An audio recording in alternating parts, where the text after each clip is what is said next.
ધારી બગસરાના ધારાસભ્ય જેવી કાકડિયાના પત્ની કોકિલાબેન કાકડિયાના વિવાદાસ્પદ નિવેદનથી ખળભળાટ। ભાજપની સરકાર અને ભાજપના સંગઠને વિધર્મીઓનો નાશ કરવાનો ઝુંબેશ ઉપાડી કોકિલાબેન કાકડિયા ભાજપના નેતાએ જણાવ્યું હતું। 11 તારીખે ધારંગડી જિલ્લા પંચાયતની બેઠક ભાજપના ઉમેદવારનું ફોર્મ ભરતા સમયે કોકિલાબેનનું નિવેદન વિડીયો વાયરલ થતા ભાજપ મહિલા નેતા કોકિલાબેન કાકડિયાના ઉશ્કેરણીજનક નિવેદનથી વિવાદના એંધાણ। ગુજરાતમાં પ્રથમ વખત ધારાસભ્ય જેવી કાકડિયાના પત્ની કોકિલાબેન કાકડિયાનું ખુલ્લેઆમ વિધર્મી સામે નિવેદન।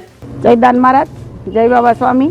આજે દાન મહારાજના આશીર્વાદથી ગુજરાત પ્રદેશ અને જિલ્લા સંગઠનમાંથી અમારે મહાવીર બાપુ જિલ્લા પંચાયત ધારંગણી સીટના ઉમેદવાર બનવા જઈ રહ્યા છે, ત્યારે આજે ફોર્મ ભરવાની પ્રક્રિયા શરૂ થવાની છે। અમે લોકો ધારી ફોર્મ રજૂ કરવા માટે જઈ રહ્યા છીએ અને આ ભાજપની સરકારે અને સંગઠને જે વિધર્મીનો નાશ કરવા માટે જે ઝુંબેશ ઉપાડી છે અને એટલા માટે બાપુને ટિકિટ આપી છે, મહાવીર બાપુને, તો આપણે બધા સાથે મળી અને આ વિધર્મીનો નાશ કરીએ અને ભાજપને સક્ષમ કરવા માટેના જે દાવેદારો ઉમેદવારો મૂક્યા છે એ ઉમેદવારો વિજય થઈને આવે એવી દાન મહારાજના ચરણોમાં પ્રાર્થના કરીએ છીએ।